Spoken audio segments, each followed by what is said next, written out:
12वीं पंचवर्षीय योजना जो कि 2012 से 2017 के टाइम पीरियड में रही है के अनुमान के अनुसार 19 से 24 आयु वर्ग में आने वाले भारतीय कार्यबल के अत्यंत ही कम प्रतिशत लोगों ने औपचारिक व्यावसायिक शिक्षा प्राप्त की है। अब आप जानना चाह रहे होंगे कि वो अत्यंत कम प्रतिशत क्या है। वो अनुमानतः 4.95% है, जिसको हम 5% कह सकते हैं, जबकि संयुक्त राज्य अमेरिका में यही संख्या जो है 52% के आसपास है। जर्मनी में यही 75% के आसपास है। और आप जानकर हैरान होंगे, दक्षिण कोरिया में, जिसको हम साउथ कोरिया कहते हैं, में औपचारिक व्यावसायिक शिक्षा प्राप्त जो कार्यबल है, जिसकी आयु वर्ग जो है 19 से 24 वर्ष है, उसकी जो संख्या है वो 96% है। सो आप समझ सकते हैं कि भारत में व्यावसायिक शिक्षा की जो है प्रचार प्रसार और उसमें उसकी जागरूकता में जो है काम करने की कितनी आवश्यकता है। और ये जो बात है, जो सूचना है, इस बात को स्पष्ट करती है कि हम व्यावसायिक शिक्षा के बारे में क्या सोच रहे हैं, हमारी नीति क्या कहती है। अभी आप सुन रहे थे डॉक्टर गोपाल दत्त जी को, जो कि उत्तराखंड मुक्त विश्वविद्यालय के स्कूल ऑफ वोकेशनल स्टडीज के संयोजक हैं, कोऑर्डिनेटर हैं। नमस्कार दोस्तों, दूरस्थ एवं मुक्त शिक्षा और संस्कृति की आवाज, ये है उत्तराखंड मुक्त विश्वविद्यालय का community radio hello Haldwani 91.2 megahertz की फ्रीक्वेंसी पर आप इस रेडियो को सुन पा रहे हैं। कार्यक्रम चल रहा है विश्वविद्यालय परिसर से और बात होगी नई शिक्षा नीति में व्यावसायिक शिक्षा को लेकर क्या क्या इंगित किया गया है, क्या क्या बातें हुई हैं। और हमारे साथ मौजूद हैं डॉक्टर गोपाल दत्त जी। गोपाल दत्त जी, आपका बहुत बहुत स्वागत है हमारे इस कार्यक्रम में। धन्यवाद सुनीता जी। तो सबसे पहले गोपाल दत्त जी, मैं चाहती हूँ कि आप बताएं कि कौन कौन से आयामों पर बात की गई है नई शिक्षा नीति में वोकेशनल स्टडीज को लेकर। व्यावसायिक शिक्षा को एक तरीके से नई शिक्षा नीति में जो स्थान दिया गया है, हम उसे कहेंगे कि उसका कायाकल्प करने के बारे में बात की गई है। उसका जो आज तक का जो परिप्रेक्ष्य रहा है, उसमें बहुत आमूलचूल परिवर्तन की परिकल्पना नई शिक्षा नीति 2020 में की गई है। बहुत सारे बदलावों की बात करी गई है और आज तक मुख्य रूप से बिफोर इस जो न्यू शिक्षा नीति है, जो नई शिक्षा नीति है, उससे पहले का जो दौर था, उसमें कभी भी व्यावसायिक शिक्षा को एक सामान्य शिक्षा या एक एकेडमिक शिक्षा के बराबर का दर्जा हासिल नहीं रहा। वो सिर्फ हुनर आधारित शिक्षा, या जो ये कह सकते हैं कि अपने पूर्वजों से बच्चों में ट्रांसफर हो जाती है, इस तरह की विद्या या लोक कला या लोक विद्या के रूप में ही उसको जो है वो चलता आया था। लेकिन इस शिक्षा नीति में व्यावसायिक शिक्षा की महत्ता को पहचानने का प्रयास किया गया है, उसके पोटेंशियल को जानने समझने का प्रयास किया गया है। और ये बहुत बेहतरीन है हमारे आने वाले समय के लिए, हमारे भविष्य के लिए, हमारे बच्चों के लिए, कि हम कौशल आधारित शिक्षा, जिससे हम रोजगारोन्मुख हो सकें, उस तरह की शिक्षा को अपने एकेडमिक शिक्षा में कैसे शामिल करें, सामान्य शिक्षा के साथ कैसे शामिल करें।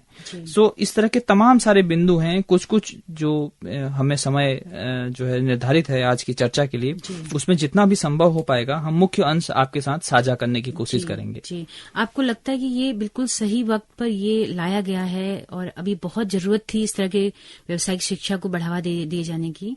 हमें तो ये लगता है कि इसको आगे लाने में बहुत देर हो गई है। बहुत पहले ये बात आनी चाहिए थी, लेकिन देर आए दुरुस्त आए। कम से कम आज भी हमारे नीति निर्माता, जो नीति निर्धारक हैं, वो इस बात को समझ पाए हैं कि व्यावसायिक शिक्षा का जो रोल है, जो उसका स्थान है, वो क्यों महत्वपूर्ण है, वो क्यों बराबर का दर्जा हासिल करने का मादा रखती है।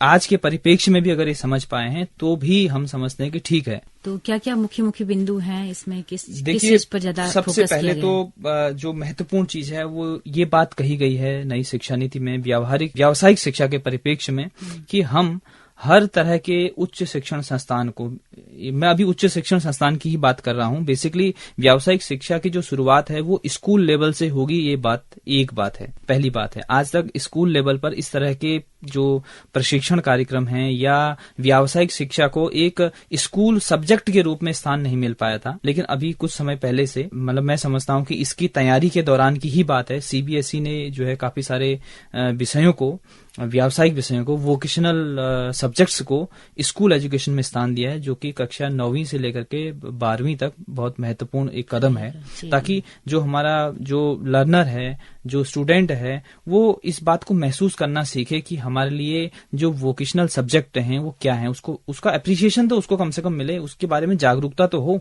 आज तक तो हम सिर्फ एकेडमिक विषय पढ़ते हुए आए हैं, अपना जो है स्कूल एजुकेशन पूरा करा, उसके बाद जो है अपना डिग्री व्हाटएवर जो भी पूरा करा, हमने इस ओर कभी देखने का प्रयास ही नहीं किया। क्योंकि मैंने अभी आपको आंकड़े जो साझा किए थे शुरुआत में इस, तो आप देखिए हम 5% से भी कम में जी रहे हैं, इतना बड़ा आबादी वाला देश होने के बावजूद। और दक्षिण कोरिया जो कि हमसे बहुत छोटा देश है, वहां पर जो स्किल्ड वर्क फोर्स है, जो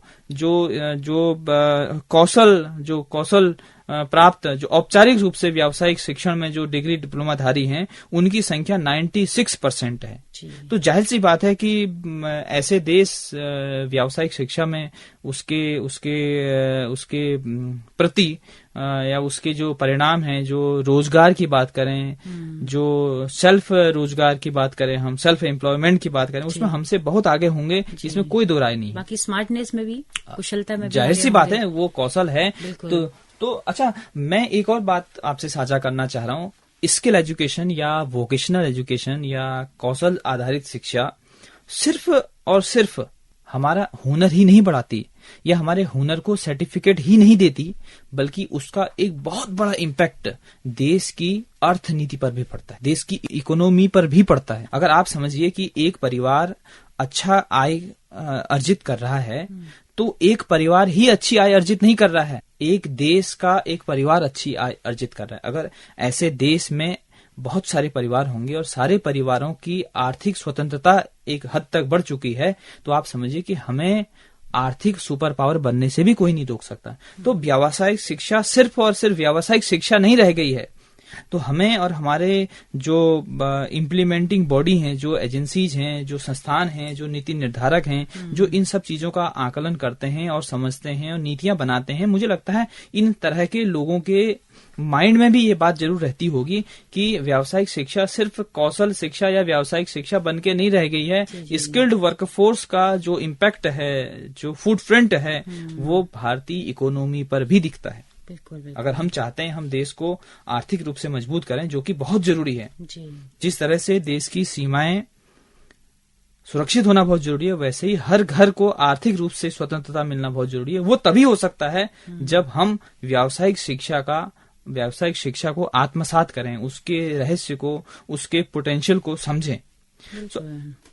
तो अभी तक जो अकादमिक जगत का एक छत्र साम्राज्य जो था, अब एक विकल्प के तौर पर बच्चों के सामने व्यावसायिक शिक्षा भी होगी, तो वो अच्छा उसको चुन पाएंगे, जितनों की मर्जी होंगी वो चुनेंगे, उस कोर्स को करेंगे। हाँ, अब इसको इस रूप में देखते हैं कि अभी तक का जो हमारा जो पैटर्न रहा है, शैक्षिक पैटर्न जो रहा है, वो एकेडमिक विषयों के प्रति ज्यादा रहा है।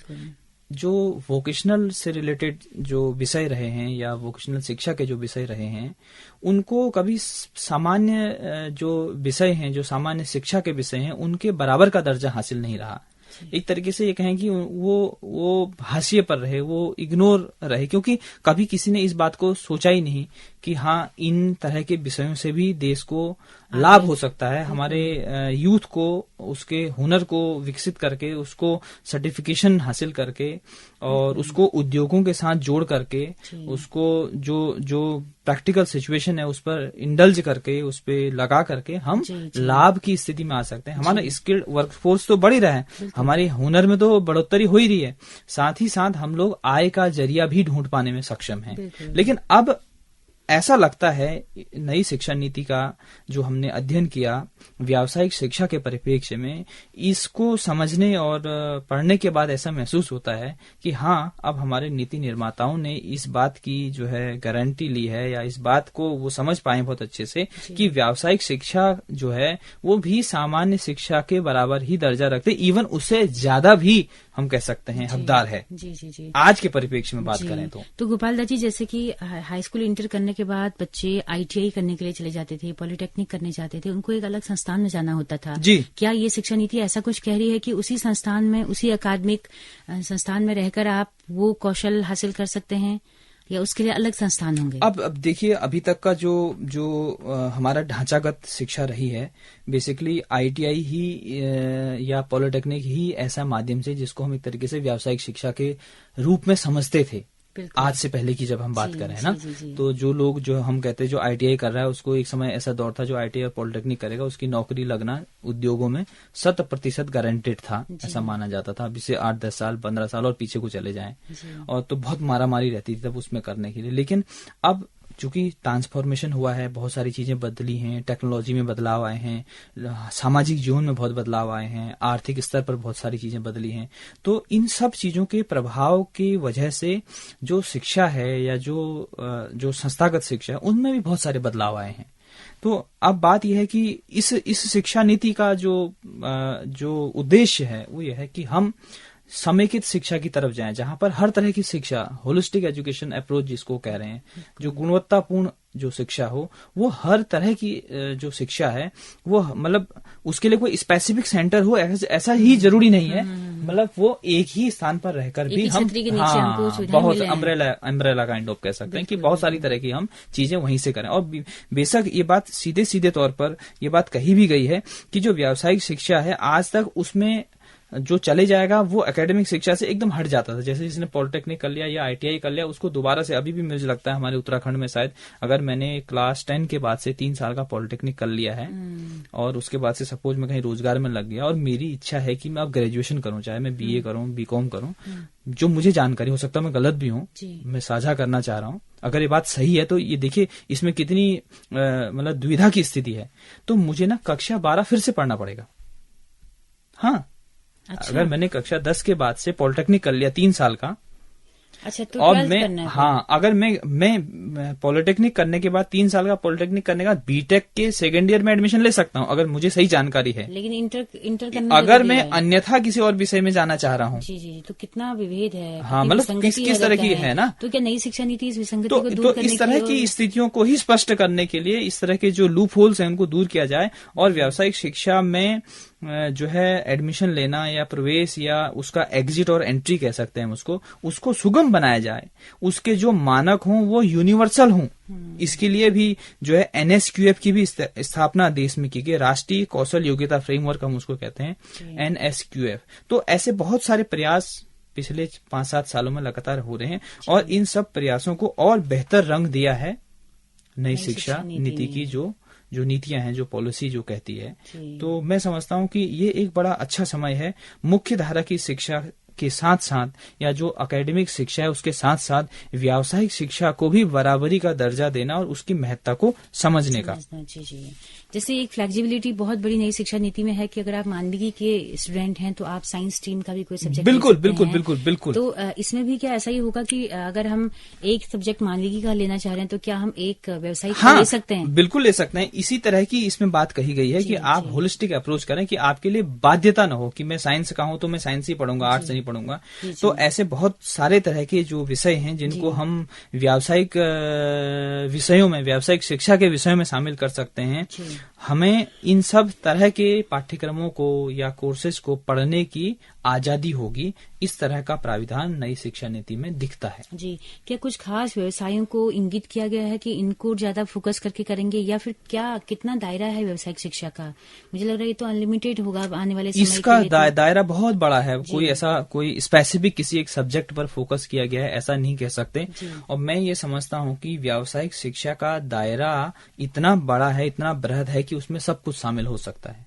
हर वो तरह की शिक्षा जो आपको व्यवसाय से जोड़ने का काम कर सकती है, आपको हुनरमंद कर सकती है, आपको रोजगार की तरफ ले जाने में मदद कर सकती है। इवन सॉफ्ट स्किल्स को भी मैं आपसे कहता हूं कि एक व्यावसायिक शिक्षा का हिस्सा उसे हम कह सकते हैं और बहुत मजबूत हिस्सा कह सकते हैं।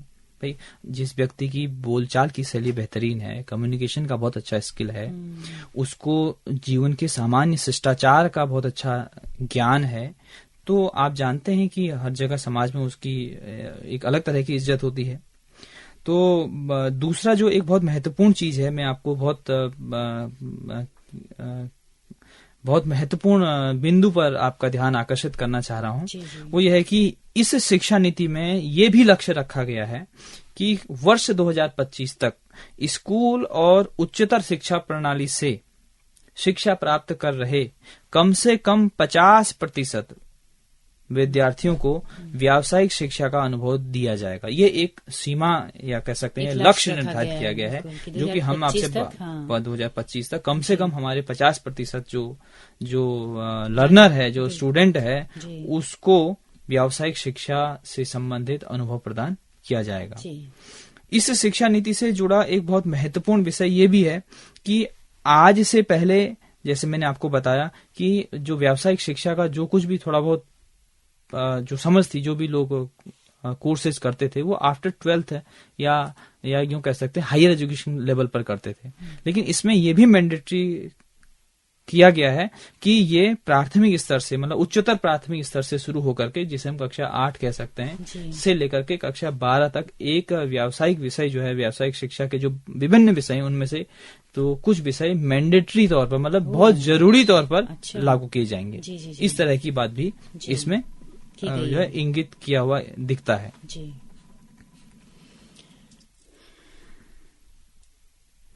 अच्छा, दूसरा जो एक और चीज मैं आपको साझा करना चाह रहा हूँ, उच्चतर शिक्षा संस्थानों से ये अपील की गई है, ये जो है अपेक्षा की गई है कि वो कम से कम जो है, जो व्यावसायिक शिक्षा में जो लोग अध्ययनरत हैं, उनका किसी उद्योगों के साथ या गैर सरकारी संगठनों के साथ, या जिसको हम एनजीओ कह सकते हैं, इस तरह के जो तमाम सारे जो कार्यरत संस्थाएं हैं, इनके साथ साझेदारी में व्यावसायिक शिक्षा के क्षेत्र में विभिन्न पाठ्यक्रम शुरू करेंगे। और ओडीएल के लिए, open and distance learning mode के लिए, ये बड़ी बात है। ये अपेक्षा की गई है कि वो हमारे ग्रॉस इनरोलमेंट रेशियो को, जिसको हम GER कहते हैं, बढ़ाने में, व्यावसायिक शिक्षा के क्षेत्र में बढ़ाने में एक बड़ी भूमिका निभाएंगे। और ऐसे और बहुत सारे रास्ते तलाशे जाएंगे जिसके एवज में जो ओपन डिस्टेंस लर्निंग के संस्थान हैं, जैसे कि उत्तराखंड मुक्त विश्वविद्यालय उनमें से एक है। व्यावसायिक शिक्षा के क्षेत्र में उत्तराखंड मुक्त विश्वविद्यालय का एज अ ओडीएल इंस्टीट्यूशन क्या रोल हो सकता है, क्या भूमिका निभा सकता है, ये इस तरह की जो है संभावनाएं तलाश करने की बात इस शिक्षा नीति में व्यावसायिक शिक्षा के संबंध में, उसको समृद्ध करने के संबंध में, उसको ज्यादा प्रभावशाली बनाने के संबंध में कही गई है। जी, तो मुझे लग रहा है काफी महत्वपूर्ण है कि ये ओपन और मुक्त और दूरस्थ शिक्षा का ही ये वक्त है अब। बिल्कुल, आने वाला वक्त जो है। बिल्कुल। तो ऐसे पेशेवर तैयार करने का लक्ष्य इस शिक्षा नीति में हमें नजर आता है व्यावसायिक शिक्षा के संबंध में, जो कि जिन तरह के पेशेवर जो हम तैयार करने की बात कर रहे हैं, जिनमें जिन पाठ्यक्रमों में सामाजिक उद्देश्य और उसके महत्व का समावेशन हो, उस विषय की व्यावहारिक शिक्षा का, उसका प्रैक्टिकल एक्सपोजर उस विषय में उनको नजर आता हो, ऐसे तमाम सारे विषयों को या तमाम सारे बिंदुओं को व्यावसायिक शिक्षा के माध्यम से या उसमें समावेशित करने की बात, इस तरह के जो है लक्ष्य निर्धारित करने की बात नई शिक्षा नीति में कही गई है। क्या पिछले 1 सालों में इस दिशा में कुछ प्रयास क्या हुए हैं, कुछ अपडेट अगर आपको देखिए, तमाम सारे जो है स्किल के क्षेत्र में या व्यावसायिक, हम इसको कहें, अभी हम इंटरचेंज यूज कर रहे हैं दोनों को, कौशल हम कह सकते हैं, हुनर में आधारित शिक्षा को सर्टिफिकेशन मिले, उसमें ज्यादा से ज्यादा लोग उससे लाभान्वित हो सकें, ऐसे भारत सरकार के द्वारा ऐसे तमाम सारे जो है मिशन मोड कार्यक्रम चलाए जा रहे हैं। स्किल इंडिया उसका एक है, प्रधानमंत्री कौशल विकास केंद्र इसके चलाए जा रहे हैं, और अटल इंक्यूबेशन सेंटर्स चलाए जा रहे हैं। ऐसे बहुत सारे प्रयास किए जा रहे हैं। मेरे पास अभी एक ऐसी सूची है जो मैं अभी कभी दूसरे बातचीत के दौरान आपको साझा करूंगा। कितने जो राष्ट्रीय स्तर पर, जो केंद्र सरकार के इनिशिएटिव के तौर पर कितने कार्यक्रम चलाए जा रहे हैं, और विभिन्न राज्य सरकारें उनके नवीनीकरण में या उनकी गुणवत्ता को, उनकी क्वांटिटी और क्वालिटी दोनों चीजों को मॉनिटर करने के लिए अपने स्तर पर क्या क्या नीतियां जो है तैयार कर रही हैं। इसका एक मेरे पास एक संक्षिप्त रिपोर्ट है, अगले उसमें हम चर्चा करेंगे। और जो अभी हम बात कर रहे हैं कि जो व्यावसायिक शिक्षा का जो परिदृश्य राष्ट्रीय शिक्षा नीति में किस तरीके से झलक रहा है, जो की बिंदु, जो महत्वपूर्ण बिंदु हैं, जैसे अनुसंधान और नवाचार को जोड़ दिया गया है। आज तक जो अनुसंधान और नवाचार बेसिकली होते थे, वो जो सामान्य शिक्षा है उन तरह के विषयों पर ही होते थे। तो अब ये भी बात कही कि क्यों न व्यावसायिक शिक्षा पे ऐसा क्यों ना हो। तो और इन तरह के जो विषय हैं, व्यावसायिक शिक्षा से जो विषय जुड़े हुए विषय हैं, उनको भी सामान्य शिक्षा के बराबर का दर्जा दिया जाए, ताकि वो और लोगों से कटे या अलग अलग हाशिए पे ना रहें। इस तरह की परिकल्पनाएं इसमें हमें नजर आती हैं। दूसरा, बहु विषयक संस्थान की बात कही गई है। जैसे अभी आप बात ही कर रही थी कि क्या इनके लिए एक ही जगह पर होगा या कहीं और जाना पड़ेगा। तो ऐसा नजर आता है कि जो हमारे संस्थान होंगे, व्यावसायिक शिक्षा के संस्थान हों या सामान्य शिक्षा के संस्थान हों, इस तरह का कुछ वर्ष मतलब लक्ष्य निर्धारित किया गया है कि जिसमें 2030 तक सारे जो संस्थानों को बहु विषयक संस्थान बनाने की बात कहेगी, ताकि एक ही जगह पर जो विद्यार्थियों को बहुत सारे तरह के विषयों का ज्ञान मिल सके, लाभ मिल सके, उनका प्रैक्टिकल एक्सपोजर मिल सके। इस तरह की बात इसमें नजर आती है। और दूसरा, कृषि के से संबंधित जो पाठ्यक्रम है या कृषि, क्योंकि कृषि एक बहुत बड़ा विषय है। आप जानते भी कि भारत एक कृषि प्रधान देश है, ऐसा हम बचपन से पढ़ते आए हैं। लेकिन जब हमारे समय में तो गोपाल जी कृषि हम पढ़ा करते थे। हाँ, छठी कक्षा में कृषि एक विषय भी हुआ करता था, है ना। तो पर्यावरण ने उसकी जगह ले ली बाद में। बिल्कुल। तो इस शिक्षा निधि पर हमें ऐसा नजर आता है, जो व्यावसायिक शिक्षा के जो है अपलिफ्टमेंट की बात करी गई है, उसको महत्व देने की बात करी गई है। तो उसमें एक बहुत महत्वपूर्ण विषय यह है कि उनका ये मानना है, जो हमारे नीति निर्धारक हैं, जो देश में कृषि विश्वविद्यालयों का जो संख्या है वो 9% है। सारे विश्वविद्यालयों की अगर हम बात करें, देश में जितने विश्वविद्यालय हैं उसमें 9% हिस्सेदारी कृषि विश्वविद्यालयों की, केवल 9%। हाँ। केवल 9%। जबकि एक मजेदार आंकड़ा और मैं आपको सुनाता हूँ। लेकिन इन तमाम विश्वविद्यालयों से संबद्ध जो कृषि और अन्य उससे मिलते जुलते जो विषय हैं, जो और उसकी सब शाखाएं जो हैं, उसमें जो नामांकन है विद्यार्थियों का, वो 1% से भी कम है। ये आंकड़े बहुत कम। ये आंकड़े नई शिक्षा नीति के माध्यम से प्रस्तुत किए गए हैं। मैं अपनी तरफ से कुछ इनमें बदलाव नहीं कर रहा हूँ। उन्हीं आंकड़ों को स्पष्ट रूप से आपके सामने ला रहा हूँ, अपने श्रोताओं के सामने ला रहा हूँ कि अगर कृषि विश्वविद्यालयों की संख्या 9% के आसपास है, तो जो नामांकन संख्या की स्थिति है, बच्चों का रजिस्ट्रेशन जिसको हम इनरोलमेंट कह सकते हैं, उसमें भी 9 से ही ज्यादा होना चाहिए और ज्यादा हो, उनका बड़ा चढ़ा हिस्सा हो। तो वो ये कह रहा है कि उच्चतर शिक्षा में कुल नामांकन जो कृषि और संबद्ध विज्ञान विषयों में है वो 1% से भी कम है, 1% से भी कम है। ऐसी उसमें भाषा लिखी गई है। तो ये किस तरफ इंगित करता है? ये इस तरफ इंगित करता है कि कृषि में भी बहुत सारे व्यावसायिक, बड़े लेवल पर हमें व्यावसायिक विषयों को जो है अपडेट करने की आवश्यकता है। उसमें बाजार आधारित जो है जो पाठ्यक्रम कैसे निर्धारित किए जाएं, पशु चिकित्सा से संबंधित इत्यादि चीजें कैसे किए जाएं, ऑर्गेनिक फार्मिंग से चीजें कैसे उसमें शामिल किए, ऐसे तमाम सारे विषय हैं। मिट्टी की जांच के मिट्टी से संबंधित कैसे किए जाएं, जो कृषि शिक्षा की जो प्रक्रिया है उसको व्यावसायिक व्यक्तियों तक या ऐसे संस्थानों तक कैसे लाया जाए ताकि उसको लोग उसकी महत्ता को समझें।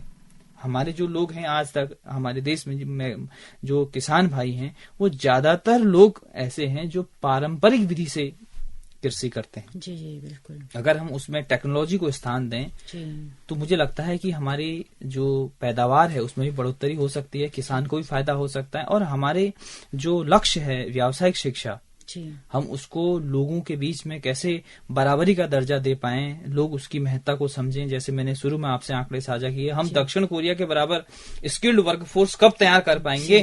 तो इन सारे मुद्दों पर हमें जो है बहुत गहराई से, बहुत त्वरित ध्यान देने की आवश्यकता है ताकि इस तरह की नीति निर्धारित की जा सके। बिल्कुल गोपाल जी, ये भी लगता है ना कि व्यावसायिक कोर्स तो बिल्कुल प्रैक्टिकल है। बिल्कुल प्रैक्टिकल, आप जो पढ़ रहे हैं तुरंत आप उसको कर रहे हैं। बिल्कुल, तभी उसका नाम व्यावसायिक है। कृषि पर अगर आप कुछ पढ़ रहे हैं, बिल्कुल। और सुनीता जी, सबसे महत्वपूर्ण विषय यह है कि आज हमें इस तरह के पाठ्यक्रमों की जरूरत है। हमारा देश रोजगार के लिए कराह रहा है, तो हम ये उम्मीद नहीं कर सकते कि हर व्यक्ति को एक सरकारी नौकरी मिलेगी। हम अपनी शिक्षा प्रणाली में भी इस तरह का, हम अपने जनमानस में भी इस तरह का जो है इमेज बनाने की जरूरत है। हम इस बात को शामिल करें, अपने रग रग में शामिल करें कि हम हुनरमंद कैसे बने। और कुछ समय पहले मैं एक आर्टिकल पढ़ रहा था जिसमें 2025 तक एक्सपेक्टेड जो है नौकरी के आंकड़े दिए गए थे, जॉब के आंकड़े दिए गए थे, तो मुझे हैरानी हुई कि उस तरह की शिक्षा के शायद ही कुछ ही संस्थान हमारे देश में होंगे। उसमें टेक्नोलॉजी आधारित जो चीजें थी, जैसे डेटा साइंस पर उसमें जो है रिक्वायरमेंट्स मांगी, एक्सपेक्टेड नौकरियां बताई गई हैं। जी। और तमाम ऐसे जो है नए नए जो है फील्ड हैं टेक्नोलॉजी के। तो अब हमें साथ साथ ही व्यावसायिक, इन सब चीजों को भी व्यावसायिक शिक्षा से जोड़ने की आवश्यकता है। वो भी अपने आप में व्यावसायिक शिक्षा है। और मल्टीपल एग्जिट और मल्टीपल एंट्री का जो कॉन्सेप्ट है नई शिक्षा नीति में, वो बहुत मजेदार है। उससे ड्रॉप आउट रेशियो में हमें उसको मेंटेन करने में या उसको कम करने में हमें बहुत, मुझे लगता है, राहत मिलेगी, आसानी हमारे लिए होगी। तो ऐसे तमाम सारे जो विषय हैं जो नई शिक्षा नीति कहती है कि व्यावसायिक शिक्षा को हम कैसे मजबूत बना सकते हैं, लोगों के बीच में उसको कैसे ला सकते हैं ताकि लोग उसकी तरफ भी आकर्षित हुए। तो ऐसे तमाम सारे मुद्दे हमें नजर आते हैं। जैसे उन्होंने कहा है कि जो स्थानीय ज्ञान है, जो पारंपरिक ज्ञान है, उसको भी हम नई उभरती हुई तकनीकों के साथ साझा करेंगे। आज तक क्या होता था कि अगर मैं एक पर्टिकुलर तरह का विधा का जानकार हूँ, तो वो तो मैंने अपने पूर्वजों से सीखा है, अगर मेरे बच्चे मुझसे सीख पाएंगे तो ठीक है, नहीं तो यहीं पर समाप्त हो जाएगा। ऐसा हो ही गया है। तो इस शिक्षा नीति में हमें ऐसा नजर आता है कि हम उस ज्ञान को भी परोस करके अपनी भावी पीढ़ी के साथ साझा करने के लिए सक्षम होंगे, ऐसा इसमें दिखता है। बिल्कुल बिल्कुल। उस व्यक्ति की रिस्पेक्ट भी होगी, रेस्पेक्ट भी, उसके ज्ञान की रेस्पेक्ट होगी, ज्ञान की, वही उसके ज्ञान की कीमत होगी। और महत्वपूर्ण बात यह है कि वो कलाएं दोबारा से कोई अपने हाथ से पुनर्जीवित नहीं कर सकता। बिल्कुल। और उन्हें बनाने में, और आप भी देखते होंगे हमारे अगर सिर्फ मैं उत्तराखंड की बात करूं, उसमें भी बेसिकली कुमाऊं क्षेत्र की बात करूं, क्योंकि मैं कुमाऊं से रहा हूं और तमाम सारी चीजों को जानता हूं। कितनी सारी चीजें ऐसी हैं जो हमने बचपन से देखी हैं और वो सब अब समाप्त होने की तरफ आ गई है। मैंने हमारे गांव के आसपास में वो लकड़ी के लोग बहुत मजेदार वो बनाते थे, ठेकी। बिल्कुल मैंने देखा बनाते हुए। अब तो ढूंढ के भी शायद कोई नहीं मिलेगा। तो अब उसका मुझे लग रहा है कि उसके पहले ना कि जानवर भी या पशु भी नहीं पालन कर रहे हैं। हाँ, उतना दही दूध ही नहीं हो रहा है कि आपको ठेकियों की जरूरत पड़ रही है। नहीं, मतलब अब वो तो गए ना, वो कला तो गई ना। मतलब हम छोटे छोटे थे और जो लोग बनाते थे वो लेके आते थे। घी के लिए हड़बी बनती थी, वो सब गायब हो गया बनती थी। तो इस तरह की जो बात है, इस शिक्षा नीति में व्यावसायिक शिक्षा के संबंध में परिलक्षित होती है, ऐसा हमें महसूस होता है। जो स्थानीय ज्ञान, जैसे मैंने आपसे कहा, स्थानीय पारंपरिक ज्ञान, मैंने जो शब्द आपसे साझा किए, इन सब तरह के, आप देखिए ना, बांस की टोकरियां डलियां बनाती थी, अब उसका प्लास्टिक ने उसको रिप्लेस कर दिया और बहुत कम बन रहे होंगे कहीं वो और छोर में, कहीं कुछ धीरे धीरे वो भी खत्म हो जाएंगे अगर हम उन सब चीजों को न सहेज पाए। और बेसिकली यही चीज हमें आज के समय में जरूरत भी है, इसी चीज की। अगर हम इस पर एक अच्छी जो है पॉलिसी बनाए, नीति बनाए, जो लोग इस तरह के काम करते हैं उनको मार्केट कैसे दिया जाए। मैंने 2018 और 19 में अल्मोड़ा में बहुत सारे गाँव का विजिट किया, खटीमा में मैं बहुत जगह विजिट किया। तो लोग बनाते हैं अभी भी इस तरह की चीजें, लेकिन उन सब लोगों से जो भी मेरी बातचीत हुई, जो स्वयं सहायता समूह है महिलाओं के, बहुत सारे लोग काम कर रहे हैं, मैंने देखा उनकी सबसे बड़ी समस्या है उनको बाजार उपलब्ध होने की। बाजार कौन उपलब्ध कराए? आपने बनाया जैसे तैसे, आप तभी तो बनाएंगे जब कोई आपको हौसला देगा। और हौसला कौन देगा? जब आपका बनाया हुआ सामान बिकेगा, उचित दर पर बिकेगा। शौकिया तो बना नहीं रहा, उनकी मतलब रोजी से जुड़ा हुआ मसला है। अच्छा, ये व्यावसायिक शिक्षा भी तो रोजी की ही बात कर रहा है। बिल्कुल। ये सब चीजें हम जो यहाँ पर चर्चा कर रहे हैं, बेशक ये चीजें एक तबके में शौक भी है, ये के तौर पर भी आप आर्ट एंड क्राफ्ट इस तरह की चीजें करते हैं। ये शौक भी है, लेकिन उसका प्रत्यक्ष या परोक्ष कहीं न कहीं जुड़ाव धन के अर्जन के साथ तो है। बिल्कुल। जैसे आप यूट्यूब चैनल्स में आप आजकल देखिए, महिलाएं DIY, जो एक नया कॉन्सेप्ट आया कि आप पुरानी चीजों को पेंट करके सजा के उनको अपने घर में किस तरह से यूज कर सकते हैं, तो ये भी एक तरह की व्यावसायिक शिक्षा बिल्कुल है। बिल्कुल कौशल शिक्षा के जी। तो मुझे लगता है गोपाल जी, बहुत सारी बातें आपने की हैं, बहुत की पॉइंट्स आपने बताए हैं। चलते चलते अगर आप बताना चाहें कि आपके विभाग में कौन कौन से कोर्सेज इस वक्त व्यावसायिक शिक्षा के शुरू हो रहे हैं, बिल्कुल संक्षिप्त में। हमारे उत्तराखंड मुक्त विश्वविद्यालय का जो व्यावसायिक अध्ययन विद्या शाखा है, स्कूल ऑफ वोकेशनल एजुकेशन है, वहाँ पर इस वक्त 7 सर्टिफिकेट प्रोग्राम्स हम लोग चला रहे हैं, जिसमें से कुछ नाम मैं आपके सामने लूंगा। एक हम कम्युनिटी रेडियो टेक्नोलॉजी पर 6 माह का जो है सर्टिफिकेट कार्यक्रम चलाने जा रहे हैं, जो है अब हमारे यहाँ भावी समय में एडमिशन होंगे, जो कि उम्मीद है सितंबर से शायद एडमिशन चालू होने वाले हैं। जी। और डेटा साइंस पर हम लोग जो है एक 6 माह का सर्टिफिकेट प्रोग्राम चलाने जा रहे हैं। और इसके अलावा हम वेबसाइट डिजाइनिंग और डेवलपमेंट पर 6 माह का एक सर्टिफिकेट प्रोग्राम चला रहे हैं। सॉफ्ट स्किल और ऑफिस ऑटोमेशन पर हम लोग एक बहुत महत्वपूर्ण जो है कार्यक्रम चलाने जा रहे हैं, सर्टिफिकेट कार्यक्रम है। टेक्नोलॉजी इनेबल्ड एजुकेशन पर, जैसे कि आपको पहले से पता है, हम लोग चला रहे हैं, सर्टिफिकेट प्रोग्राम भी है, उसमें डिप्लोमा प्रोग्राम भी है। और सबसे महत्वपूर्ण जिसमें लोगों की बड़ी रुचि है वो है डिजिटल मार्केटिंग, जिसमें सर्टिफिकेट और डिप्लोमा हम दोनों तरह के प्रोग्राम चला रहे हैं। और अगला हमारा एक और पाठ्यक्रम है, ई ऑफिस मैनेजमेंट है, जो इंटरनेट बेस्ड बहुत सारे टूल्स हैं जो हमारे ऑफिस हैंडलिंग के काम में आते हैं, उनको हम उस पर भी एक सर्टिफिकेट और डिप्लोमा पाठ्यक्रम हम लोग चला रहे हैं। ऐसे रुझान कैसा है लोगों का, कितना एडमिशन, कितना लोग रुचि ले रहे हैं इनमें? रुझान है सुनीता जी, हमें थोड़ा सा और मुझे लगता है हमारी जागरूकता और फैलाने की आवश्यकता है, जिसमें हमारा कम्युनिटी रेडियो हेलो हल्द्वानी और आप और आपकी टीम एक अच्छी भूमिका निभा सकते हैं और आपसे उम्मीद भी की जा सकती है। और क्या इसमें फीस भी कहीं स्टूडेंट्स के, लर्नर्स की आड़े आती होगी? कितना इनका मिनिमम फीस रहता है? बहुत ही बेहतरीन सवाल आपने पूछा, बहुत अच्छी चर्चा आपने इसमें करी। हमने फीस के लिए हमारे जो आदरणीय डायरेक्टर हैं, निदेशक महोदय हैं, प्रोफेसर दुर्गेश पंत जी, और हमारे ऑनरेबल वाइस चांसलर हैं, आप दोनों लोगों की जो सोच है व्यावसायिक शिक्षा के प्रति वो इतनी बेहतरीन है कि आप लोगों ने इन पाठ्यक्रमों की फीस बहुत ही मुफीद रखी है, बहुत ही कम से कम। हम इसको लो कॉस्ट कोर्स कहते हैं, जिसमें करीबन जो सर्टिफिकेट प्रोग्राम है उनकी फीस 2000 रुपए के आसपास है, 2000-2100 के आसपास है। और उसमें आपको कार्यशालाएं भी दी जाएंगी, उसमें एग्जामिनेशन फीस भी शामिल है, उसमें प्रैक्टिकल फीस भी शामिल है, मतलब हर तरह के शुल्क उसमें शामिल है। तो मैं ये समझ सकता हूँ कि हम अपनी उत्तराखंड की जनता को, अपने श्रोताओं के माध्यम से बात कहना चाह रहे हैं कि एक तरीके से ये पाठ्यक्रम आप मुफ्त समझिए। बिल्कुल 2000 रुपए में सब कुछ, उसमें स्टडी मटेरियल भी आपको दिया जाएगा, एग्जामिनेशन है, वर्कशॉप है, प्रैक्टिकल है, तमाम सारी चीजें हैं। तो फीस एक बहुत बड़ा विषय उसमें नहीं है, बशर्ते हम इन सब चीजों की जो है पहुंच बढ़ाएं लोगों तक। और सभी श्रोताओं से भी हमारा आग्रह है, अगर आपको ये जो आवाज सुनाई दे रही है, जो हेलो हल्द्वानी आपको समाचार पहुंचाता है, सूचनाएं देता है, आप भी अपने फ्रेंड सर्कल में, अपने कम्युनिटी में इस तरह की चीजों को लोगों के साथ साझा करें। आपकी भी हमें बहुत जरूरत है।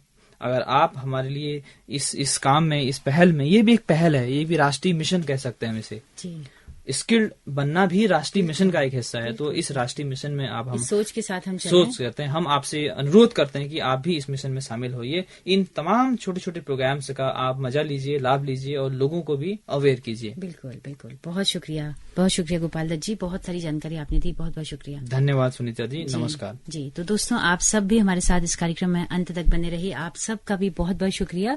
लेकिन दोस्तों, अगर ये कार्यक्रम आपको पसंद आया हो तो अपना फीडबैक हमें देना न भूलें। आपके फीडबैक से हमारा मनोबल बढ़ता है। हमारा यूट्यूब चैनल है, हमारा फेसबुक पेज है हेलो हल्द्वानी नाम से, आपके फीडबैक का हमें इंतजार रहेगा। इसी के साथ अपने रेडियो मित्र सुनीता भास्कर को दीजिए इजाजत। नमस्कार।